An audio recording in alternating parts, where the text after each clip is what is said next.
आज हम पढ़ेंगे कक्षा 10 का चैप्टर 5वां जिसका नाम है समांतर श्रेणी। यदि आपने इससे आगे वाला वीडियो नहीं देखा है तो प्ले लिस्ट में जाकर जरूर देखना। कक्षा 10 का चैप्टर 5वां है जिसका नाम है समांतर श्रेणी।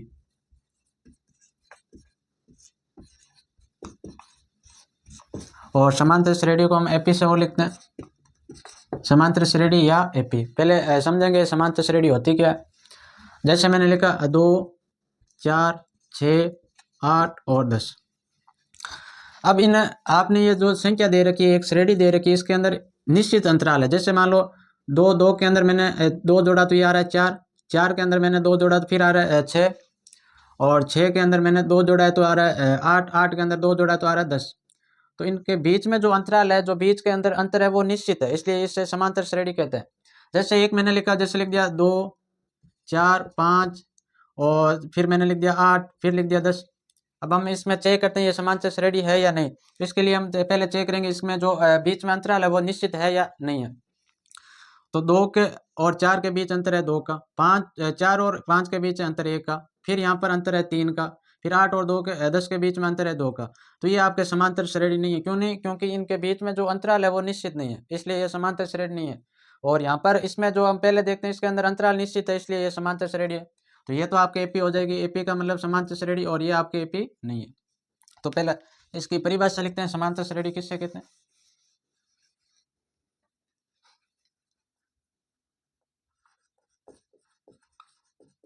परिभाषा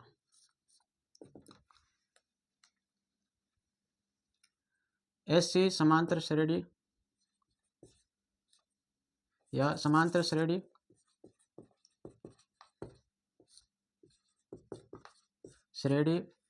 एक ऐसी संख्याओं की सूची होती है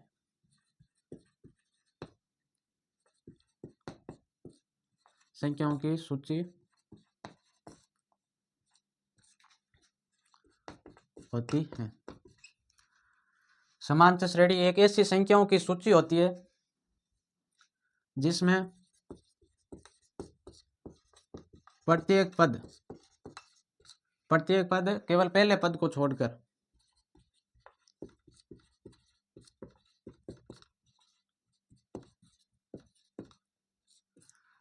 केवल पहले पद को छोड़कर एक निश्चित संख्या जोड़ने पर प्राप्त होते हैं, उसे समांतर श्रेणी कहते हैं। समांतर श्रेणी एक ऐसी संख्याओं की सूची होती है जिसमें प्रत्येक पद केवल पहले पद को छोड़कर एक निश्चित संख्या जोड़ने पर प्राप्त होते हैं, उसे समांतर श्रेणी कहते हैं। जैसे आप लिखोगे एग्जाम्पल के तौर पर, मैंने लिखा वो पहले वाला उदाहरण लेते हैं, या फिर लेते हैं 1, 3, 5, 7 और आगे आपके आ गया 9। अब इसके अंदर ये एक संख्या की सूची है। अब ये समांतर श्रेणी कब होगी? जब केवल पहले पद को छोड़कर और बाकी जितने भी पद है इनके बीच में एक निश्चित संख्या जोड़ने पर ये पद संख्या प्राप्त हुई है, या एक अंतराल है जो इनका निश्चित है। जैसे 1 के अंदर मैं कितना जोड़ूंगा? 3 प्राप्त हो जाए। 1 के अंदर मैं जोड़ा 2 तो 3, 3 के अंदर 2 जोड़ने पर 5, और 5 के अंदर 2 जोड़ने पर 7, और 7 के अंदर 2 जोड़ने पर 9। तो ये जो संख्या हमने जोड़ी है निश्चित संख्या, इसलिए ये समांतर श्रेणी है।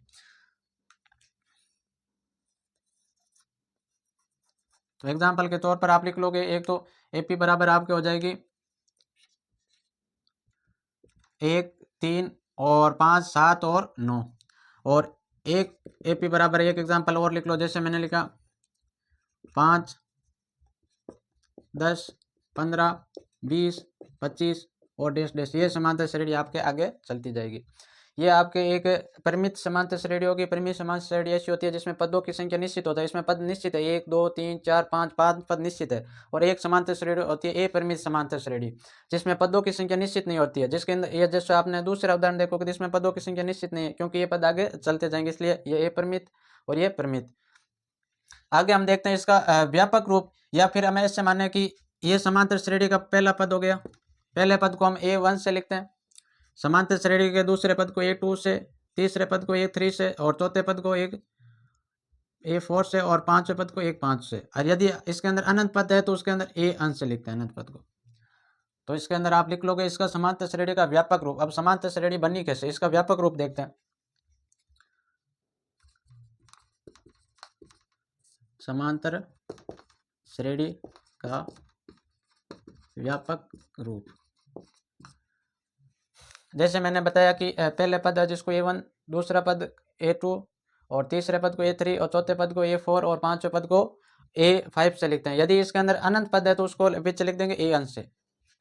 अब व्यापक रूप देखते हैं ये समांतर श्रेणी बनी कैसे। एक बार इधर देखते हैं, जैसे ये है आपके 1, 3, 5, 7 और 9। अब ये बनी कैसे, ये आपके हो गया प्रथम पद।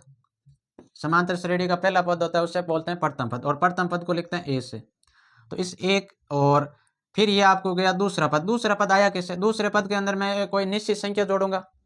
तो निश्चित संख्या को मैं मान लेता हूँ डी, और उससे डी को बोलते हैं सार्वंतर। तो मैं ये पहला तो पद आपका आ गया ये। अब दूसरा पद कैसा आएगा, ये जो पहला पद है उसके अंदर मैं निश्चित संख्या जोड़ूंगा, जैसे निश्चित संख्या या सार्वंतर को मान लेते हैं डी। तो मैंने एक के अंदर कौन सी संख्या जोड़ूं कि 3 आ जाए, तो इसके अंदर मैं 2 जोड़ूंगा, तब आ रहा है 3। तीसरा पद ज्ञात करना है तो मैं क्या करूंगा, एक तो हो गया प्रथम पद प्लस तीसरा पद, यानी कि मेरे को 5 ज्ञात करना है। तो 5 ज्ञात करना है तो मैं क्या जोड़ूंगा, क्या पहले तो जोड़ूंगा 1 डी ये वाला 2, फिर ये वाला, यानी कि मेरे को अगर समांतर श्रेणी का तीसरा पद ज्ञात करना है तो उसके अंदर मैं लिखूंगा ए प्लस डी, और डी ये हो गया 2D। फिर यदि मेरे को समांतर श्रेणी का तीसरा पद ज्ञात करना है तो उसके लिए लिखूंगा ए प्लस 3D। चौथा पद ज्ञात करने के लिए ए प्लस 4D। अब एक बार यहाँ ध्यान दो, ये एपी का प्रथम पद है 1, ये लिख दिया 1। दूसरा पद ज्ञात करना है तो सार्वंतर, ये जो निश्चित अंतराल है वो कितने का है, 2 का। अब निश्चित अंतराल निकालोगे कैसे, सार्वंतर दूसरे पद में से पहला पद घटाओगे, दूसरा पद है 3 और पहला पद है 1, ये घटाओगे दिया आ रहा है 2, 3 में से 1 जाएगा 2। अब इसके अंदर मेरे को ये दूसरा पद है, दूसरा पद ज्ञात करने के लिए ए चाहिए, एक का मतलब प्रथम पद है 1, और डी यानी कि सार्वंतर है इसके अंदर 2, तो ये जोड़ूंगा। फिर मेरे को तीसरा पद ज्ञात करना है, तीसरा पद ज्ञात करने का मतलब ए प्लस 2D। तो ए यानी कि प्रथम पद है 1 प्लस 2D, 2 का 2, और डी का मान मैंने निकाला ये 2। ये आपके तीसरा पद हो गए, ये प्रथम पद A1, A2, A3। और आगे हम देखते हैं जैसे चौथा पद ज्ञात करना है। तो चौथा पद ज्ञात करने के लिए ए यानी कि प्रथम पद कितना है, 1 प्लस का प्लस 3 का 3, डी के यानी कि अंतराल कितने का है, 2 का। तो ये आपका हो जाएगा तीसरा पद। इस प्रकार ये आपका हो गया चौथा पद। इस प्रकार आप आगे ज्ञात कर सकते हो। जैसे ये एक का एक और 2 कितने हो गए, 3। फिर 1 के अंदर 2 को 2 से गुणा किया 4, 4 के अंदर 1 जोड़ूंगा तो ये हो गया 5। फिर 3 को 2 से गुणा किया 6, और 6 के अंदर 1 जोड़ूंगा तो ये हो जाएगा आपके 7। तो ये आपके इस प्रकार एपी ज्ञात कर सकते हैं। तो समांतर श्रेणी का व्यापक रूप होता है एपी बराबर ए प्लस ए कोमा ए यानी कि प्रथम पद, दूसरा पद ज्ञात करना तो ए प्लस डी जोड़ना है, डी यानी कि सार्वंतर, इसमें बीच में अंतराल कितने कितने का वो जोड़ना। आगे तीसरा पद ज्ञात करना तो ए प्लस 2D, और आगे चौथा पद ज्ञात करना तो ए प्लस 3D, आगे पांचवा पद ज्ञात करना ए प्लस 4D, और इस प्रकार चलता जाएगा। और अंतिम पद अगर ज्ञात करना तो उसका सूत्र होता है ए प्लस n-1D। यानी कि ये आपके प्रथम पद, ये दूसरा पद ज्ञात करना तो डी 1 लेना, तीसरा पद ज्ञात करना डी आपको 2 लेना, और चौथा पद ज्ञात करना तो 3 लेना। चौथे पद के अंदर डी लेना 3, तो ए कम हो रहा है, इसलिए अंतिम पद हो जाएगा ए प्लस n-1D। ये आपका अंतिम पद ज्ञात करने का सूत्र हो गया। अब छोटी छोटी इसके परिभाषा है वो लिखते हैं। प्रथम पद होता है क्या, एपी का प्रथम पद। इस एपी के प्रथम पद को हम लिखते हैं ए से। प्रथम पद यानी कि पहला पद, इसमें प्रथम पद 1, इसमें प्रथम पद है 5। एपी का प्रथम पद होता है श्रेणी यानी कि आपको दे रखी श्रेणी का पहला पद, श्रेणी का पहला पद को प्रथम पद कहते हैं। श्रेणी के पहले पद को हम प्रथम पद कहते हैं, और प्रथम पद को हम ए से लिखते हैं, यह ध्यान रखना। आगे हो जाएगा आपके अंतिम पद, एपी का अंतिम पद। और अंतिम पद को हम लिखते हैं ए अंश से, और कई कई जगह पर हम लिखते हैं अंतिम पद को अल से। तो अंतिम पद आपके हो जाएगा, जैसे श्रेणी है इसके अंदर, तो ये आपके परिमित श्रेणी है क्योंकि इसमें पदों की संख्या निश्चित है और ये एक परिमित है, तो इसका अंतिम पद यानी कि श्रेणी का अंतिम वाला पद, इसमें अंतिम पद है 9, तो इसका ये 9, तो इस श्रेणी का अंतिम पद हो जाएगा 9, और इस 9 को हम लिखते हैं ए अंश से क्योंकि अंतिम पद को ए अंश से लिखते हैं, और या इसको लिखते हैं अल से। तो श्रेणी का अंतिम पद हो जाएगा, श्रेणी का अंतिम पद, श्रेणी का अंतिम पद या अनवा पद,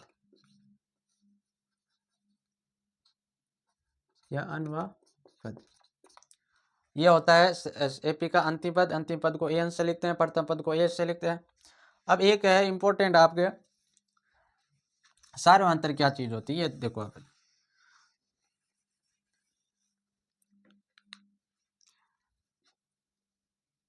अब हम देखते हैं एपी का सार्वधातुक, एपी का सार्वधातुक। अब सार्वधातुक क्या होता है, जो प्रत्येक पद में जो निश्चित संख्या जोड़ी जाती है उसे सार्वधातुक कहते हैं, और सार्वधातुक को हम डी से लिखते हैं। तो डी बराबर आपको हो जाएगा प्रत्येक पद में जो निश्चित संख्या जोड़ी जाती है उसे सार्वधातुक कहते हैं। प्रत्येक पद में जो निश्चित संख्या जोड़ी जाती है उसे सार्वधातुक कहते हैं। सार्वधातुक ज्ञात करने का सूत्र होता है डी बराबर A2 माइनस A1, यानी A2 माइनस A1, यानी कि दूसरे पद में से पहला पद घटाना। यदि जैसे मान लो मैं कोई एपी लिख रहा हूँ, एपी बराबर मैंने लिखा जैसे 2, 4, 6, 8, 10, 12, ये आगे इस प्रकार चलती जा रही है।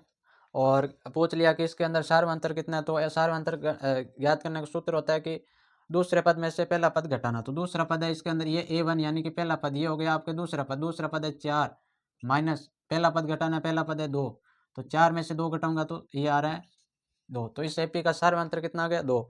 यदि मैं ये और आगे चेक करना चाहूँ, तो आगे और चेक करना है तो मैं क्या करूँगा, तीसरे पद में से दूसरा पद घटाऊंगा, तीसरा पद है 6, दूसरा पद है 4, 6 में से 4 जाएगा, ये भी आ रहा है 2, सार्वधातुक समान आ रहा है, इसलिए ये समांतर श्रेणी नहीं है। यदि यहाँ पर अंतराल आ जाता 2 और इन में से ज्ञात करूँ तो यहाँ पर आ जाता अगर 3, तो ये आपके समांतर श्रेणी नहीं होगी। तो सार्वधातुक ज्ञात करने का सूत्र है कि दूसरे पद में से पहला पद घटा लो। यदि मैं आगे पांचवें पद में से चौथा पद घटा लो, या चौथे पद में से तीसरा पद घटा लो, यानी कि जो आगे पद है उसमें से जो पहला वाला पद है वो घटा लो। यह हो गया आपके समांतर श्रेणी और इसकी परिभाषा, इसके प्रथम पद और इसके व्यापक रूप।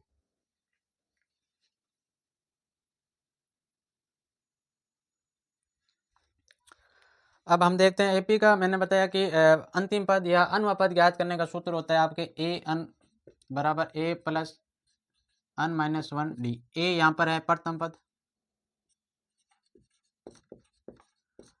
अन है अनवा पद या जो आपको संख्या दे देगी वो, और डी आपके हो जाएगा अंत हो जाएंगे पद, कितने पद है ये, और डी आपके हो जाएगा सार्वधातुक,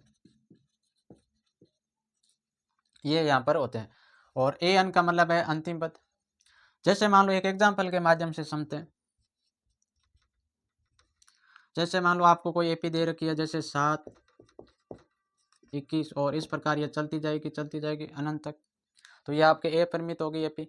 और मैंने आपसे ये पूछ लिया कि इस एपी का तीसरा पद कितना होगा, तो आप इसके अंदर तुरंत बता दोगे ये पहला पद, ये दूसरा, ये तीसरा, तो इसका A3 यानी कि तीसरा पद हो जाएगा 21, ये तो बता दोगे आपको आसानी। यदि मैंने पूछ लिया कि ये आपको एक एपी दे रखी है और इस एपी का मेरे को 30वां पद बताओ,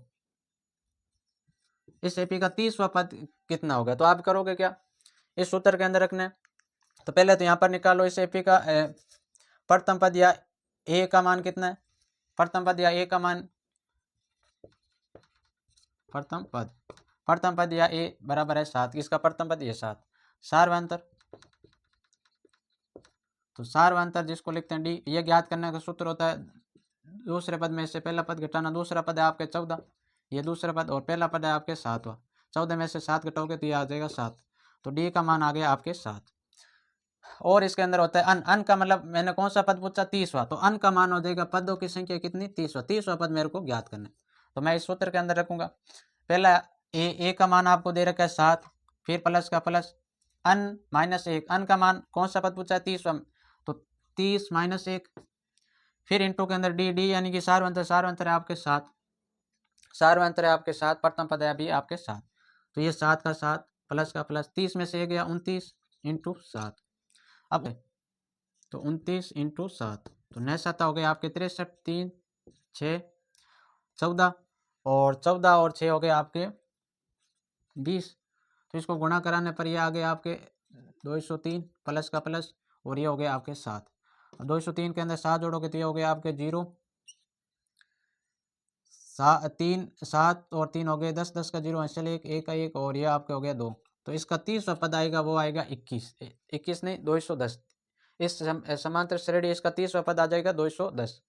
ये पद ज्ञात करने के लिए इसको सूत्र का यूज करते हैं, जिसके बोलते हैं अंतिम पद, या ए एन बराबर होता है ए प्लस अन माइनस 1 डी, और डी का मतलब सार्वंतर, अन का मतलब जो आपसे पद पूछा है, जैसे मैंने तो पूछा 30वां, कोई पूछ लिया 21वां, तो यहाँ पर 30 की जगह आपको लिखना है 21, और ए का हो गया आपके प्रथम पद।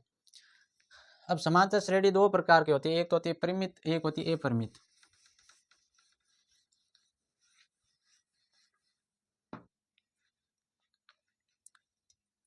जिसे बोलते हैं परिमिति। परिमित ऐसी समांतर श्रेणी जिसमें पदों की संख्या होती है निश्चित, ऐसी समांतर श्रेणी जिसमें पदों की संख्या निश्चित होती है। ऐसी समांतर श्रेणी जिसमें पदों की संख्या निश्चित होती है, जैसे मैंने लिखा 3 6 9 12 15 18, तो इसमें पदों की संख्या जो निश्चित है, इसमें कितने पद है, 1 2 3 4 5 6 पद है इसके अंदर, तो इसके अंदर पदों की संख्या आपके निश्चित है। ये होगी आपके परिमित समांतर श्रेणी। दूसरी होती है परिमित समांतर श्रेणी, अपरिमित ऐसी समांतर श्रेणी जिसमें पदों की संख्या निश्चित नहीं होती है।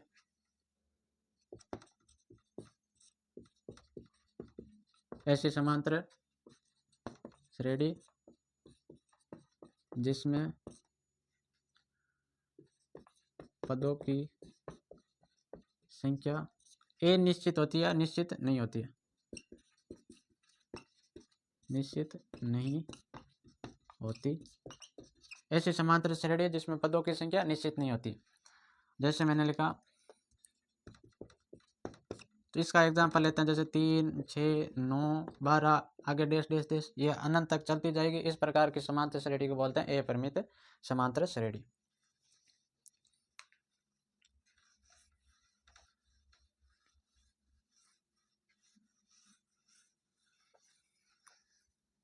अब जैसे समांतर श्रेणी है 2 4 6 8 और 10, ये आपके परिमित समांतर श्रेणी है, क्योंकि इसमें पदों की संख्या वो क्या निश्चित है।